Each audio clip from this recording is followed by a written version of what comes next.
church did for us, they bent over backwards, and the amount of outpouring of prayers and provision for us during that time was just insane. And so, of course, now we fast forward 19 years later. Like I said, she's cancer-free. She's been in remission, I think, for about 17 years, give or take. And my wife knows all those logistics. She knows all that stuff. I think back to the times that we had together and the things that we did a little different because we had to. She initially had a Hickman line. If you don't know what that is, it's basically a rubber hose that comes out of your chest that they hook into an artery, and that's how they would get the medication. That's how it started. My wife was concerned because she always liked to wrestle. She liked to roughhouse, and so my daughter, that is, my wife, not so much. But anyway, concerned that would be ripped out of her chest, and of course she would bleed out. There would be nothing that we could do, and so we went to a port in her chest, and she still has a scar from that. We kept the port. I think we've still got it, just as a reminder of what the Lord's done for us. So, I remember there were times, not very many, where anytime she had a fever, she had to go to the hospital. She had to be checked out. She had to, just the local hospital had to be checked out, and the care was different.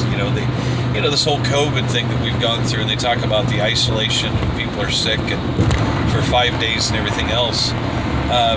There were times that was a way of life for us, and not a lot, not very often. I mean, it didn't happen very often. And that's what's crazy about it. But there were times where she missed out on things because she had a high fever or whatever it may be, and she just couldn't get out, or her immune system was real low because she had just gotten treatment or whatever. We had to be really cautious about how we cleaned and everything. And I still remember, and I'm thankful my daughter doesn't remember a lot of this or any of it really. She chalks it up to PTSD, and I get it. There's no doubt in my mind. It's probably part of why you don't remember, at least. But there was one weekend we had planned on going to, here again, kind of give you a location, but Steal Your Dollar City.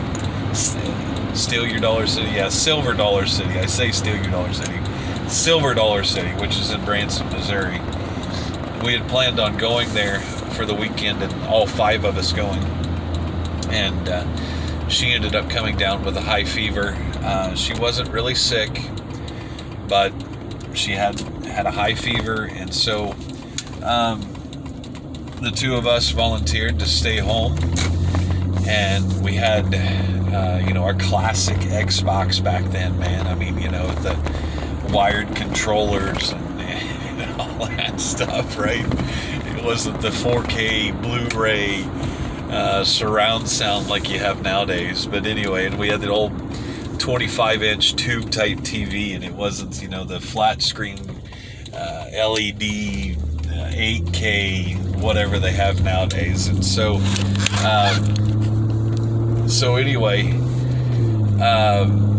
we stayed home, and we played this game called Shrek Super Slam, I think the entire day Saturday, or pretty close, just the 2 of us, and watched some TV and some movies, and ate a bunch of stuff that wasn't good for us, and this and that, and really enjoyed the weekend, and we've always had a special bond, the 2 of us. And I think that goes back to, I think a lot of that is just because I didn't get a lot of time with her, because she was gone most of the time down in Memphis with my wife and getting treatment or whatever it may be. So here again, fast forward, my mom went through cancer, broken hip, and she's gone now. To see to think back of everything that my daughter has gone through and just that journey, and then watching my brother, the grace and the mercy and the faith of those that go through trials and those that go through tribulations, and the fact that they can stand up and they can say that without a doubt that they trust the Lord in everything that they do and everything that happens to them and everything that goes on around them. It's just extraordinary to me how God provides in those times when we are hurting the most, that we may not be taken out of the trial, but instead the Lord carries us through. And that was one of the statements when I was first down there in St. Jude, and I was sitting in that room, mask on, gloves on, an apron on, the whole 9 yards, and that was to protect me, not my daughter. And sitting there, and all I could do is sit and talk with her, and she was sedated, and she wasn't answering me. Obviously, she wasn't talking back to me, and cartoons were playing on the TV, and we got to meet some really awesome people. One of which we still stay in touch with. One of the nurses, male nurses down there, just really fell in love with our family. We fell in love with him, and my wife still stays in touch with him, and he still remembers everybody's birthday, and it just blows me away. But there was a doctor, Dr. Bob, I don't remember what his last name, he looked like one of the Marx Brothers, but anyway, I was sitting in my chair, and he come in, and he knelt down beside me. I'd never seen a man wash his hands so much, but anyway, he knelt down beside me, and we got to talking, and 3 dogs out there now, but anyway, we were talking and visiting about how the trials and tribulations come and how people get through it. And of course, he's witnessed all these families that go through this time.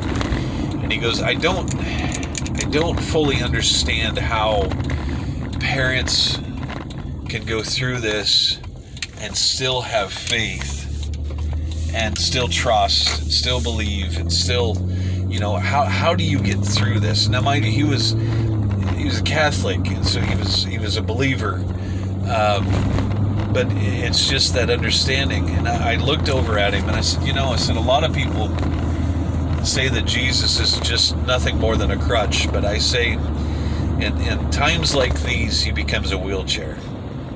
So it's no longer an understanding of leaning on him or leaning against him or using him to hold yourself up, but instead he is actually the one that's carrying you through. And so it's a whole different feel. Well, I think that's about the extent of it. I'm almost home. I cut down this way so I could check the mail, but I hope that this has blessed you. Like I said, I knew it was going to be a lot longer than some 3-minute TikTok video. Some of you have not seen, I guess, my home from this side. That's not my home there on the left. It's still down a little ways, or our home, I should say.